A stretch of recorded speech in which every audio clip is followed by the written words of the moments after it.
Ito na mga boss, no? Tatanggalin na natin yung drain plug ng EcoSport para alisin natin yung langis. So ayan na, niluwagan ko siya. Gamit ko ang number 13 yan mga boss. Yan yung sukat ng kanyang tornilyo. First time kong gawin ito kasi lagi ako sa kasa. Kaso lang dito sa amin ay malayo ang Ford. Ang meron lang dito Isuzu at saka Toyota. Kaya naisipan ko hindi ko na siya iluwas ng Manila, dito na lang pinag-aralan ko na lang. Ayan. Pero bago ko siya tinanggalan ng langis mga boss, nilinis ko muna yung filter niya, yung sa taas pinalitan ko. Yun ang inuna ko. Yan. Habang pinapatulo ko siya boss, dito naman ako sa may oil filter kasi kailangan din natin palitan yan. Kaya medyo bago pa ako kasi yung pangtanggal ko nakita ko lang dyan sa mga sa Lazada lang. Kaya okay naman siya.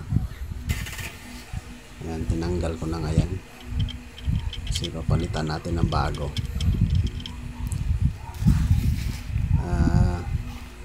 Kailangan yan boss, kung talagang walang-wala talaga ay talaga nang kailangan natin pag-aralan yung mga ginagawa. Kasi may mga sasakyan tayo tapos hindi tayo marunong magkalas ng kung ano-ano.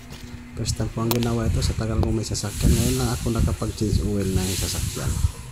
Sa motor nga, dinadala ko pa sa kasa yung mga motor ko. Pero dahil dito ay wala talagang Ford dito. Nag-aralan ko na. Ayan. Tinanggal ko na siya boss.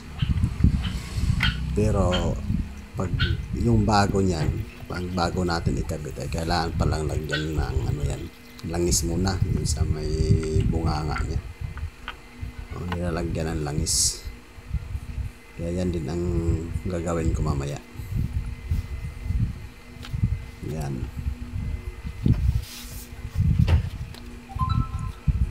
Yan boss, kinuha ko na yung bago. Yan, kung nakita niyo, so nilagyan ko sa gilid, may bunganga. Yung langis na bago din ang nilalagay ko para yun ang nakikita ko sa YouTube Yan, ibabalik ko na yan kasi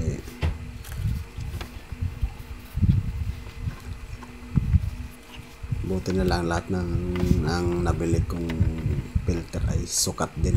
Kasi yung sa MUX ko ay wala kang mabili sa aftermarket, iba daw ang size. Kaya sa kasa talaga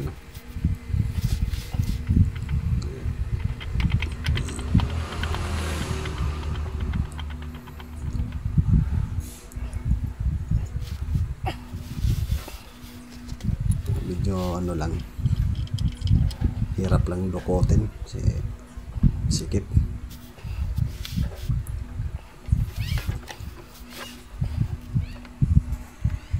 Yan, higpitan ko na yan gamit ng aking mahiwagang ano bang tawag dito, pero pangit siya boss gagabitin.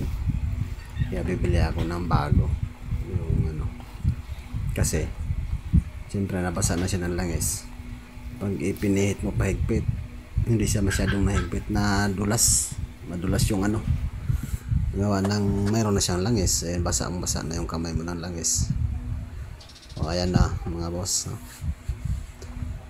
tinanggal ko na yung lipstick. Kung ubos na talaga yung langis bago ko siya sasalinan. Ang gamit kong langis dyan mga boss ay polysynthetic. Polysynthetic siya.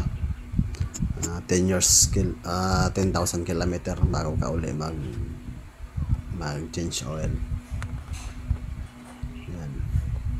Yan ang gamit ko. Polysynthetic siya para maganda yung medyo matagal bago ka mauli mag change oil. Yan, 4 na litro yan mga boss, pero 3.8 lang daw ang sabi nung pinagtanungan kong mekaniko, kaya hindi ko siya inubos, hindi ko siya sinagad.